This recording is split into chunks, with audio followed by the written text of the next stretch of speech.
Bueno, muy buenas tardes a todos. Mi nombre es Germán Márquez, fellow de Nefrología de la Universidad UPB y en convenio con la Universidad de Antioquia. Previamente hemos solicitado permiso para grabar esta charla. Espero que sea de su agrado. En el día de hoy estoy con los docentes del grupo de trasplante del Hospital Pablo Tobón Uribe y vamos a hablar sobre lo que es el sarcoma de Kaposi en el trasplante renal. Bueno, el sarcoma de Kaposi fue informado por primera vez en 1872 por Maurice Kaposi, un médico dermatólogo, el cual describió varios casos de sarcoma pigmentado multifocal de la piel en hombres europeos ancianos, los cuales pues tuvieron muy malos desenlaces ya que fallecieron pues a los 2 años. Actualmente se reconoce ampliamente 4 formas epidemiológicas del sarcoma de Kaposi, como son principalmente el relacionado con el virus del VIH o la fase SIDA, aquellos sarcomas de Kaposi en pacientes que han tenido inmunosupresión por trasplante o por cualquier otra patología que requiere inmunosupresión, como son los iatrogénicos, el sarcoma de Kaposi clásico o esporádico, como se conoce también, y el sarcoma de Kaposi endémico, que bueno, pues vamos a describirlo más adelante. Ahora, en los últimos años se ha presentado un aumento de la incidencia de los sarcomas de Kaposi en hombres que tienen pues, relaciones con otros hombres sin estar infectados pues, con VIH, por lo cual se ha comenzado a reconocer esta variante como la quinta forma epidemiológica, la cual la vemos en el centro de la gráfica, que son aquellos que no son pacientes VIH. Ahora, ¿cuál es la población pues, en riesgo y que tiene mayor incidencia y prevalencia de este tipo de complicaciones? Íbamos diciendo que el sarcoma de Kaposi ya se habían identificado 4 formas epidemiológicas. Inicialmente, como dije, la forma clásica, que era la esporádica, también se conoce como esporádica, que fue descrita por Maurice Kaposi en 1872. Teníamos una forma, digamos que cuando la describió por primera vez, la vio en pacientes ancianos y estos pacientes ancianos tenían una presentación bastante compleja de la enfermedad y por ende pues fallecieron a los 2 años, o sea, tenía una alta incidencia de mortalidad y él pensó, o se pensó inicialmente que era así de mortal. Ahora también tenemos que en los últimos años se ha presentado la endémica, que principalmente se da en las zonas como en el África, en el cual pues por la desnutrición principalmente se presentaba en niños y fue conocida como endémica. Teníamos la forma entonces también iatrogénica, que principalmente es la que nosotros observamos en nuestros pacientes que son inmunosuprimidos por toda la terapia, pues inducción y mantenimiento de la inmunosupresión. Estos pacientes pues desarrollan o tienen el riesgo de presentar sarcoma de Kaposi, pero principalmente, como lo trataré a lo largo del seminario, principalmente es dado por el tipo de inmunosupresión que utilizamos. Y en últimas había una quinta forma que se había descrito ya, que era la de pacientes que no eran VIH, pero que tenían relaciones, hombres tenían relaciones con otro hombre, o eran hombres o pacientes homosexuales, en los cuales pues se veía también la presencia de este tipo de neoplasia y pues era importante. Entonces, como vemos, digamos, los factores de riesgo serían entonces pacientes pues con VIH por todo el estado de inmunosupresión, pacientes que tenían antecedentes de trasplante, pues obviamente por el tema, como habíamos comentado, de la inmunosupresión, pacientes ancianos, como lo describió Moritz en 1872, pero como vamos a ver más adelante, pues con una incidencia de pronto, una letalidad menor. Y por último, entonces, en pacientes que hacen parte pues, de los grupos LTB, principalmente los que tienen pues relaciones con hombres que tienen relaciones con otros hombres, son los que están, pues digamos que tienen mayor riesgo de presentar la enfermedad. Entonces vemos entonces que el sarcoma de Kaposi identificado inicialmente, que fue el clásico, como lo dije, era en hombres ancianos de origen mediterráneo o judío, pero cuando se hicieron ya los estudios y el seguimiento se dieron cuenta que este sarcoma de Kaposi tenía un curso clínico más indolente y más prolongado, a diferencia de pronto lo que describieron inicialmente, que los pacientes fallecieron a los 2 años. Ya en lo que fue a partir de 1947, varios informes documentaron en África lo que era la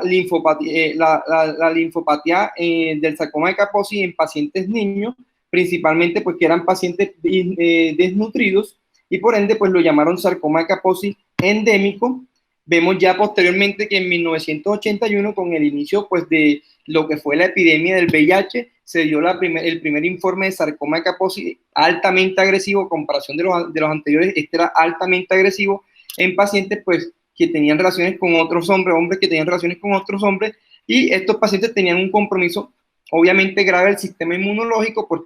todo pues compromiso por el virus del VIH, y que tenían pues obviamente una mayor predisposición a los pacientes que estaban pues infectados por VIH-1, no más no por los que estaban infectados por VIH-2. Ahora vemos que por último tenemos el advenimiento pues de toda la era del trasplante, con todo lo que involucra pues la inmunosupresión en nuestros pacientes, y por ende se observaron que en los receptores de estos órganos que se manejaban con inmunosupresores, inicialmente pues o principalmente los que son los inhibidores de la calcinurina, vieron que tenían mayor incidencia de aparición de sarcoma, y por ende pues a este tipo de sarcoma se le llamó sarcoma Kaposi iatrogénico. Ya pues como tal,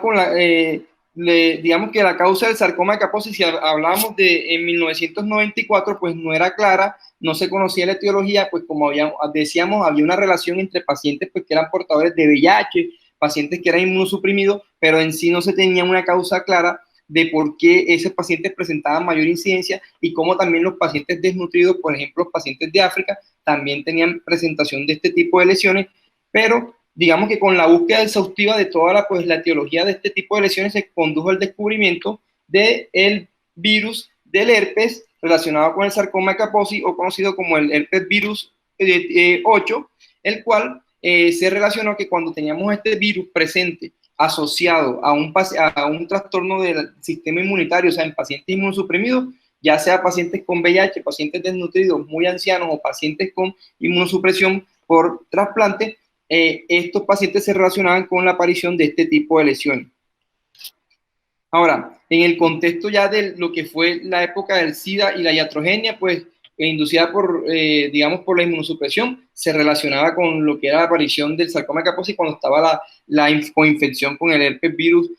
8. Pero en cuanto a lo que era el sarcoma de Kaposi clásico, recordando pues que el clásico fue el que primero determinaron en pacientes ancianos, más que todo pues mediterráneos y judíos, y los que eran endémicos, los que pacientes pues desnutridos, no teníamos como digamos, no tenemos todavía una causa clara o una hipótesis que sea probable de por qué se presentan. Pues obviamente en los pacientes ancianos se habla de lo que es la inmunosenescencia, o lo que es el envejecimiento del sistema inmunológico, y en los pacientes desnutridos pues hablamos todo lo que es las enfermedades crónicas y el padecimiento crónico y la desnutrición, que tiene que ver mucho pues obviamente con el sistema inmune, pero todavía no se ha llegado pues a una causa clara de por qué estos pacientes presentan este tipo de lesiones también. Además, también, aparte de lo que era el sarcoma de Kaposi, pues hay otras patologías de tipo linfoproliferativo que se dan relacionadas a pacientes que sufren pues infecciones con el herpes virus del sarcoma de Kaposi o tipo 8, en los cuales pues tenemos entonces el linfoma primario de cavidades y lo que es la enfermedad de Castellan. Ahora, pues también tenemos otro tipo de síndromes, como es el inflamatorio, llamado también síndrome de citoquinas inflamatoria, que también está relacionado con la presencia del el virus del herpes tipo 8, pero digamos que lo principal que se presenta es el sarcoma de Kaposi y las otras dos patologías mencionadas. En este cuadro, pues lo que quise traer fue una especie de resumen en cuanto a la presentación clínica, los factores de riesgo y la progresión, dependiendo de cada uno de los tipos de sarcoma que se nos presenten. Vemos que entonces el que es relacionado con el SIDA, que es el que hablamos de que es endémico, pues tiene pues en cuanto a su presentación, es muy variable, porque esto depende pues del grado de inmunosupresión, el grado o digamos el nivel de CD4 que pueda tener el paciente. Entre más bajo tengan los niveles de CD4, pues mayores van a ser las manifestaciones clínicas, pero principalmente este se da más que todo en lo que son miembros en tronco y en cara, o pueden también tener manifestaciones a nivel oral. La progresión como tal es indolente, ya después de, pues, obviamente con las terapias antirretrovirales, pues se ha ido disminuyendo. Anteriormente, cuando se dio todo lo que fue, digamos, el inicio de la pandemia del VIH, tuvimos entonces pacientes que se complicaban muchísimo por este tipo de lesiones, pero ya con el tema de la de los medicamentos antirretrovirales, pues esto ha ido mejorando con mejores tasas de sobrevida y obviamente con mejores, digamos, mayores recuperación de las lesiones. En cuanto al iatrogénico, a menudo pues se presencia con lesiones cutáneas, pero puede ocurrir también en enfermedades como en la mucosa, como pasa en el endémico. Obviamente esto va más relacionado con el grado de inmunosupresión, con el riesgo de ese paciente, si utilizaron depletores de linfocitos T o no utilizaron, o si en el esquema contamos con un calcio antidiurético, que son los que más se relacionan, pero por lo general, digamos que dependiendo del régimen inmunosupresor, así también van a ser las manifestaciones y el pronóstico de estos pacientes. En cuanto al endémico, como hablamos y hemos dicho, pues es más que todo relacionado en pacientes pues, que tienen desnutrición crónica. Estos niños pues suelen presentar múltiples ganglios a nivel linfático con linfedema. Está más relacionado pues en pacientes seronegativos con VIH y que viven pues en condiciones de vulnerabilidad, y obviamente pues es un poco más agresiva porque como está afectando población pediátrica, pues los desenlaces a futuro pues son más, digamos, catastróficos. En cuanto a lo que es el clásico, que es el que pues conocido como esporádico, vemos que, como les dije, al inicio se pensó que tenía una mortalidad alta, pero ya una vez se analizaron por los pacientes y las características, se vio que tenía una incidencia un poco, digamos, más indolente. Este puede ocurrir principalmente pues con lesiones en lo que son las extremidades inferiores, y generalmente pues también pueden presentar lesiones a nivel del tracto gástrico. Ocurre en individuos de mediana edad, principalmente pues también en ancianos, porque estos tienen pues el sistema inmune un poco más deteriorado o más envejecido, y principalmente se ha relacionado pues para sectores como el Oriente Medio, Europa y lo que es el Mediterráneo. Ya, como venimos mencionando también, es que es la quinta parte, la quinta forma, que son en pacientes no portadores de VIH, pero que tienen relaciones con otros hombres. Esta ocurrencia pues todavía, digamos que está en estudio. Vemos que puede ocurrir en cualquier parte de la piel y generalmente son lesiones. El pronóstico puede ser pues indolente o puede ser, digamos, una enfermedad más, digamos, crónica llevadera, pero teniendo en cuenta que dependiendo si estos pacientes pues son jóvenes o tienen edad más avanzada, y además de eso, pues si están inmunocomprometidos no por VIH sino por cualquier otra patología, pues obviamente van a hacer las manifestaciones también. En cuanto a la epidemiología, pues vemos que el sarcoma de Kaposi es una enfermedad pues rara antes de lo que era la epidemia del SIDA. Estamos hablando que más o menos a principios de la década de 1980, pues la incidencia del sarcoma de Kaposi clásico variaba más o menos entre 0.01 por cada 100.000 personas año en el Reino Unido y 0.02 por cada 100.000 personas en lo que era Estados Unidos. Ahora, obviamente la incidencia es 2 a 3 veces mayor en hombres versus mujeres, y cuando hablamos ya de países subdesarrollados o en extrema pobreza como el sudeste de África, vemos entonces que digamos que el riesgo aumenta hasta 6 por cada 1.000 personas por año, y además de eso, obviamente pues estos pacientes vemos que tienen mayor compromiso en la parte, en lo que son en las complicaciones que pueden presentar por este tipo de tumores. Ahora, actualmente vemos que esa incidencia ha aumentado hasta 200 veces en los receptores de trasplante de órganos. Pues obviamente estamos hablando del sarcoma de Kaposi iatrogénico versus la población general. O sea, nuestros pacientes, y dependiendo por el tipo de inmunosupresión, tienen 200 veces más riesgo de presentar sarcoma de Kaposi que la población en general. Además de eso, pues el sarcoma de Kaposi iatrogénico en receptores pues, de trasplante está relacionado, digamos, principalmente por la presencia del virus tipo 8 del herpes, y obviamente, pues, si lo ponemos a comparar en los pacientes que tienen este virus, tienen mayor incidencia que los que no lo tienen. Ahora, obviamente, pues, en poblaciones endémicas, y lo hemos dicho, pues, y lo hemos recalcado, en África hay una alta incidencia y prevalencia del virus. Se habla que el 90% de los adultos tienen este virus ya y tienen, digamos, exposición a él, por lo cual, entre mayor sea la edad y mayor sea, pues, el grado de complicación de estos pacientes en el tema inmunológico, si están desnutridos, pues mayor van a ser las complicaciones. Entonces vemos que el endémico en zonas vulnerables como África tiene una mayor prevalencia e incidencia. Ya a lo que fue pues al principio de la década de 1980 con toda la epidemia emergente del SIDA, pues aumentó obviamente ostensiblemente lo que era la incidencia del sarcoma de Kaposi, principalmente en poblaciones pues de riesgo como son los pacientes pues homosexuales, y se dice que en Estados Unidos pues se habla de que con respecto a periodos donde no había SIDA, cuando hubo SIDA pues se aumentó pues los informes dicen que hasta 20.000 veces más la frecuencia de los pacientes con SIDA que tenían sarcoma de Kaposi. Y en los pacientes que no tenían SIDA, pues se aumentó hasta 300 veces más. Ahora, si bien vemos entonces que la incidencia ha aumentado pues posterior al periodo pues donde salió o resurgió salió el SIDA, obviamente estos pacientes pues son mucho más pacientes inmunocomprometidos y por ende pues van a tener mayor incidencia de complicaciones. Ahora, eso ya ha disminuido a partir de 1996 con el advenimiento de todo lo que fue la terapia antirretroviral o terapia HAR. Esto ya ha ido disminuyendo en los pacientes,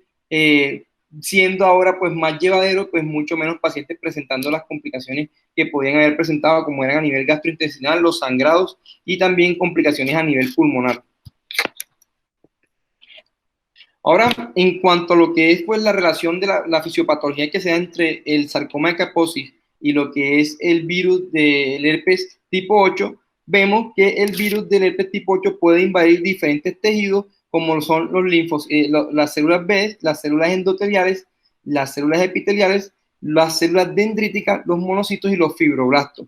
Ahora, para entender pues, cómo la célula pues, es principalmente la que más está afectada es la célula endotelial y se cree que este virus tiene diferentes pues, receptores de superficie que se unen a lo que son las integrinas, la familia de las integrinas alfa 3B, la familia de las integrinas alfa B, beta 1 y además de eso se une también a transportadores de cistina y glutamato que pueden hacer que el virus ingrese a nivel de citoplasma y posteriormente, como todos los virus de la familia de herpes, haga latencia. Se dice que este virus hace latencia porque se une a una proteína que es a nivel nuclear, que se llama proteína nuclear asociada a latencia, que vendría siendo esta acá, LANA, y esta es la que permite que el virus se una a la maquinaria genética del huésped y pueda perpetuarse y replicarse junto con la replicación normal del huésped. Entonces, todo esto para poderse introducir, esto inicialmente pues hablando de cómo ingresa el virus a la célula. Vemos que este virus hace parte pues de los herpeviridae, pertenece a la familia, pertenece a la familia de los herpeviridae y a la subfamilia de la gamma herpevirinae tipo 2 y fue uno de los primeros radidovirus humanos conocidos. Tiene un tamaño de 110 nanómetros. Es un virus de ADN bicatenario, pues que tiene una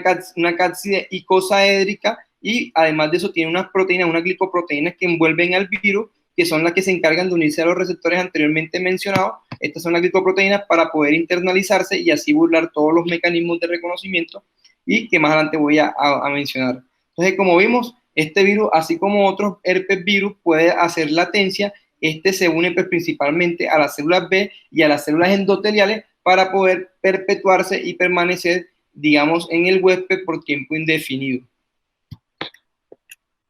En cuanto a las vías que modulan pues, el hospedero, vemos que, como se mencionó anteriormente, la presencia del virus está relacionada con la incidencia y la prevalencia de sarcoma de Kaposi, y esto principalmente explicado por lo siguiente.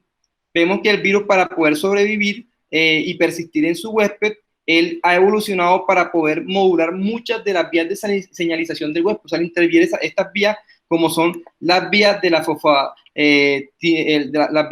fosfoinositol 3 quinasa, como vemos acá, la vía de la fosfoinositol 3 quinasa, además de eso, de las vías de la AKT y las vías de mTOR, las cuales, pues, además de las vías de las MAC quinasa, como vemos, las vías de las MAC quinasa que son dadas por los las MAC quinasas y los que son las vías también de señalización del factor de necrosis tumoral, factor de necrosis tumoral kappa beta, que son principalmente factores que están relacionados con la proliferación de células. Ellos utilizan una serie de proteínas que codifican esto, como son la FLIP o la proteína ORF45 o ORF36, para poder burlar estas vías y así producir que nuestra célula hospedera tenga o perpetúe la replicación de esa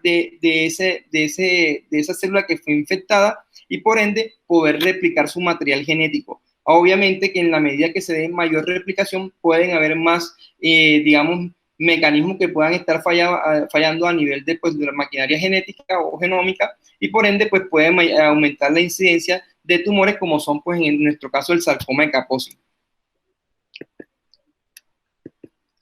Además de eso, pues el virus también puede modular lo que es la respuesta inmune innata del huésped. Vemos que en condiciones, pues el virus pues codifica una serie, digamos, un arsenal de proteínas virales que modulan múltiples vías de la inmunidad innata. Digamos que voy a mencionar una de las más importantes porque tiene muchos,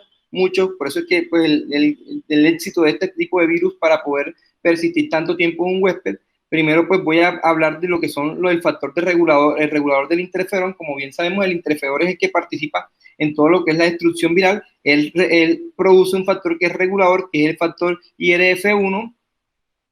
Como vemos acá, el factor IRF1. Además de eso, él también se acopla a los receptores de proteína G viral, como son lo que es el GPCR, y además de eso también el activador de replicación de la transcripción RTA, que vendría siendo el factor de la transcripción RTA, los cuales pues pueden regular negativamente los receptores TORLA-RC tipo O y tipo 4, que son pues los receptores que se encargan de hacer el reconocimiento de patrones moleculares, pues principalmente de virus, y así poder burlar de pronto el reconocimiento y poder ingresar en lo que es el entorno intracelular. Además de eso, pues él también modula lo que son unas proteínas llamadas TIR o TRIF. Esas proteínas contienen un dominio molecular pues adaptado a una proteína que es una proteína tipo ICAM, y estas proteínas pues obviamente participan en todo lo que es el reconocimiento del TLR. Ahora bien, pues al hacer la inhibición de la señalización del TRR, eso muestra cómo, digamos, los resultados pues de la regulación de la baja respuesta al interferón tipo 1, que como sabemos, pues como mencioné ya, es importante para lo que es la acción antiviral, proporciona pues la latencia característica de esta familia de virus, y además de esto, pues estas vías y muchas otras más que contribuyen pues de mayor o menor medida en la sobrevida del virus, perpetúan también, pues como vimos anteriormente, la supervivencia de la célula, y esto pues mantiene pues una proliferación celular, y por ende, pues como le dije, al haber mucha más proliferación, a tener una proliferación descontrolada, obviamente replicando el material genético, en algún momento puede producir algún daño a nivel de los controladores de la máquina genómica celular, y por ende pues producir aumento de lo que son la incidencia de patologías tumorales, como en este caso pues sería el sarcoma de Kaposi.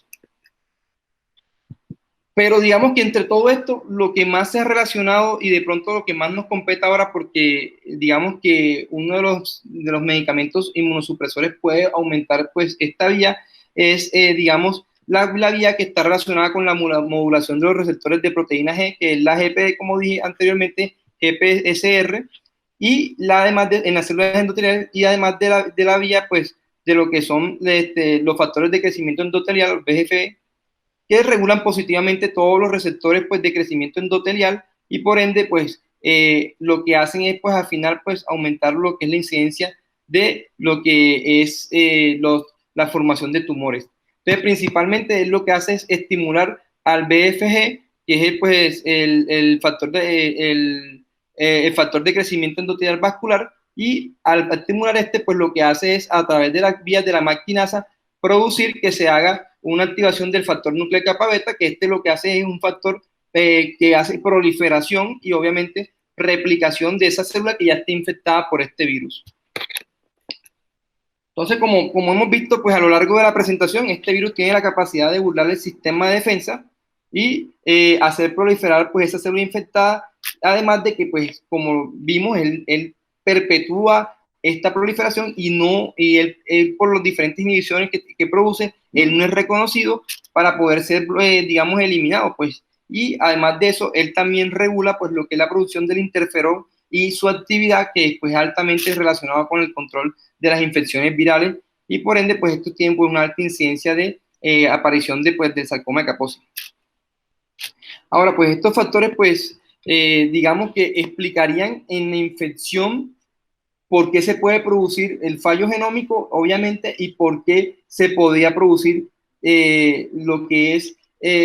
la presentación del sarcoma de Kaposi, pero eso no nos explica en los pacientes con sarcoma de Kaposi iatrogénico por qué se producen. Y vemos que es que hay muchas terapias que nosotros utilizamos cuando evaluamos un paciente o cuando hacemos el trasplante, como son, por ejemplo, los anticuerpos dirigidos contra linfocitos T, que estos principalmente se están relacionando con lo que son los trastornos linfoproliferativos del trasplante, como es la PTLD, y que obviamente tienen que estar asociados pues, con el virus del Epstein-Barr. Asimismo, pues, cuando usamos anticuerpos dirigidos contra el linfocito B como el rituximab, estos pueden también incidir en lo que son trastornos linfoproliferativos y pues por ende, pues dependiendo del tipo de terapia que nosotros estemos utilizando y la inmunosupresión, pues también puede presentarse lo que es, digamos, las diferentes presentaciones y patologías neoplásicas. Ahora, si bien pues lo que más se ha estudiado, lo que más se ha relacionado con la incidencia de sarcoma de Kaposi en pacientes que son inmunosuprimidos por trasplantes de órganos sólidos, principalmente los que están más relacionados son los inhibidores de la calcinurina y los que están, digamos, relacionados con la protección para, digamos, la presentación de este tipo de patologías neoplásicas vendrían siendo los inhibidores de la mTOR. Como lo dije, pues los inhibidores de la mTOR lo que hacen es parar todo lo que es la maquinaria genética para que no se dé la progresión y la transcripción de factores de crecimiento, y los inhibidores de la calcinurina pues en teoría hacen el efecto igual, solamente porque por la vía de la calcinurina y principalmente de la ciclofilina, pero digamos que tiene un efecto igual que sería inhibir la proliferación celular. Entonces, ¿por qué, digamos, se ve principalmente en los anticalcinurínicos, por qué se ve lo que es la incidencia de patologías como el sarcoma de Kaposi? Es una pregunta que, digamos, hoy en día pues no se tiene totalmente clara. Lo que sí se dice que es que existe evidencia pues experimental de que la ciclosporina pues mejora lo que es digamos, o aumenta lo que es la incidencia de cánceres, principalmente porque ella interfiere en lo que son los mecanismos de reparación del ADN, y además de eso, pues se ha visto que esto también pues aumenta la aparición de lo que son tumores hepáticos, y todo esto pues lo han tratado de, digamos, encasillar en todo lo que es la producción de la mayor expresión de lo que es el BFG dentro de las células, y por ende pues se relaciona con mayor producción de sarcoma de Kaposi. Pues. Esto es lo que se ha relacionado, pues, y principalmente digamos, medicamento inmunosupresor es el que más ha tenido relación con la incidencia de sarcoma de Kaposi. Ahora, en cuanto a las manifestaciones clínicas, vemos que las lesiones cutáneas suelen ser, pues, pueden presentarse digamos que, como lesiones múltiples, como vemos acá. Además de eso, pueden ser hiperpigmentadas, elevadas, o pueden ser indoloras o pueden ser dolorosas y sangrantes, como podemos ver acá. O sea, dependiendo pues de cuál patología es la que está presentando pues el paciente, si es un paciente inmunosuprimido por un VIH, si es un paciente inmunosuprimido por, digamos, medicación o iatrogenia, dependiendo del grado de inmunosupresión y de compromiso del sistema inmunológico, pues así van a ser las manifestaciones que se presenten. Además de eso, pues, digamos que en un inicio, pues, lo primero que se puede presentar son las lesiones, o principalmente, pues, lo que son las lesiones cutáneas, pero muchas de esas lesiones puede que de pronto sean también cavidad oral y pueden presentarse como manchas simplemente, y muchos, pues, de los médicos pueden pasar por alto. Que hay que siempre tener en cuenta que pacientes, pues, como de características como nuestros pacientes que son inmunosuprimidos, tienen mayor incidencia de presentar este tipo de patología, y por eso siempre estar sospechando. Y además de eso, pues obviamente, si son pacientes que son relacionados pues con enfermedades como el VIH, enfermedades crónicas, pues las lesiones orales pueden ser mucho, digamos, desde el espectro, digamos, de enfermedades muy mínimas, como llegar al punto de ser una enfermedad catastrófica. Entonces, tener en cuenta esto, ya que muchos de estos pacientes simplemente van a consultar por la disfagia. Ahora, en cuanto al diagnóstico, pues existe, pues, siempre pues que existe la sospecha clínica de que el paciente puede estar teniendo un sarcoma de Kaposi. Lo ideal sería tomar una muestra y a mandar esa muestra a histología para poder identificar si estamos ante la presencia de estos tipos de cáncer. Ahora, pues, si bien en países como donde hay mayor prevalencia, como lo hemos dicho, en África, no pueden de pronto o no tendrán de pronto acceso a esto, también se puede hacer por histología, por visualización pues clínica de microscopía, y también se puede usar con tinciones como la hematocilina y eosina, que esto dan un rendimiento pues aproximadamente del 80% del diagnóstico, y por ende, dependiendo pues a lo que tengamos nosotros en nuestro medio para poder hacer el diagnóstico pues así será, digamos, nuestra herramienta que podamos utilizar. Ahora, las principales características que podemos encontrar pues en mayor medida son pues, la proliferación vascular de la dermis, Vemos también pues que hay formación de hendiduras en todo pues esto, lo que está, todo el revestimiento del endotelio. Vemos también que hay un mayor número de vasos en el revestimiento de las células endoteliales, y también vemos que pues pueden presentarse sangrados y extravasación pues digamos y formación de lo que son glóbulos hialinos también se pueden ver. Ahora, lo que sí podemos hacer también es hacer pues métodos ya de tipo molecular como es la PCR de las lesiones, en las cuales pues vamos a encontrar a nivel de las lesiones pues material genético del virus, pero recordar que en países donde es muy endémico, por ejemplo África, pues el 60 al 90% de la población van a tener la presencia del virus, y puede que de pronto no estemos ante pues, un sarcoma de Kaposi, sino ante otra patología, pero podemos tener falsos positivos de eso, y por ende debemos tener una adecuada o correcta interpretación de los exámenes que estamos realizando. En cuanto a las modalidades del tratamiento pues aprobadas por la FDA, vemos que este tratamiento no ha variado pues en los últimos 20 años, pues esto puede ser visto de manera favorable o digamos no tan favorable, pues si vemos tenemos una gran experiencia de manejo de sarcoma de Kaposi, pero bueno, no ha cambiado pues la terapia en los últimos 20 años, pues esa terapia va a ser guiada dependiendo pues a las manifestaciones o digamos a muchas de las formas que puedan estar presentándose. Si es un paciente pues inmunosuprimido, pues el tratamiento va a ser diferente. Así es un paciente pues portador de VIH. Vemos que esos pacientes que son portadores de VIH, lo ideal sería pues obviamente reconstituir el sistema inmune, o sea, aumentar las defensas, ya que en la medida que tengamos menos cantidad de CD4, pues van a tener mayores, digamos, complicaciones si presentan la patología. ¿Y cómo hacemos esto? Pues con una óptima terapia HAR guiada pues hacia el paciente. Pues principalmente esto es un marcador de inadherencia, o sea, cuando un paciente presenta un sarcoma de Kaposi, en muchas de las opciones puede ser que no es adherente al tratamiento, pero también puede presentarse a pesar de que tengamos, digamos, adecuada adherencia al tratamiento por los niveles de CD4 que puedan presentarse. Pues recordemos que estos son, digamos, patologías oportunistas. Y ya cuando hablamos de nuestros pacientes, que son los pacientes que son trasplantados, pues la reconstitución inmunológica, o sea, disminución de lo que es la terapia inmunosupresora, no sería la opción, porque esto lo que nos haría sería más bien hacer un riesgo de que haya de pronto un rechazo de ese órgano, y por ende en estos pacientes lo que tendremos que hacer, digamos, lo ideal sería de pronto cambiar el esquema inmunosupresor, o si es necesario pues hacer quimioterapia como tratamiento adyuvante. Entonces, como vemos, en los pacientes trasplantados, pues la mejor opción sería cambiar el inmunosupresor, y como lo dije anteriormente, pues obviamente si está en un manejo con un régimen con ciclosporina, lo ideal sería pasarlo a un emetor que tiene un efecto, digamos, antineoplásico o protector para la parte de las neoplasias, ya sea el sirolimus o el everolimus. Lo que pasa es que pues obviamente tenemos que hacer este cambio en estos pacientes, y si vemos que estos pacientes no mejoran, porque puede que de pronto los pacientes no mejoren solamente con el cambio de la terapia, podemos usar entonces agentes como la doxorubicina, que tiene una eficacia del 60 hasta el 80% para poder curar a este tipo de pacientes. Ya, digamos, en casos extremos y, digamos, dependiendo si tenemos la posibilidad, podemos usar también las fórmulas liposomales de la doxorubicina, y ya, digamos, si no responden a este tipo de terapia, hay otro tipo de terapia como es la paclitaxel, que es otra terapia pues que nos sirve para hacer control de lo que es el sarcoma de Kaposi, pero lo dejamos siempre pues por segunda opción, ya que no en todo, en todas las, digamos, en nuestro medio se puede encontrar. Entonces, como vemos, haciendo, digamos, como que a manera de conclusión, vemos que el virus, o sea, está relacionado con la presentación del sarcoma de Kaposi, porque él tiene la capacidad de burlar todos los mecanismos de señalización y hacer la latencia de este virus. Y como hace esto, pues puede alterar la mecánica,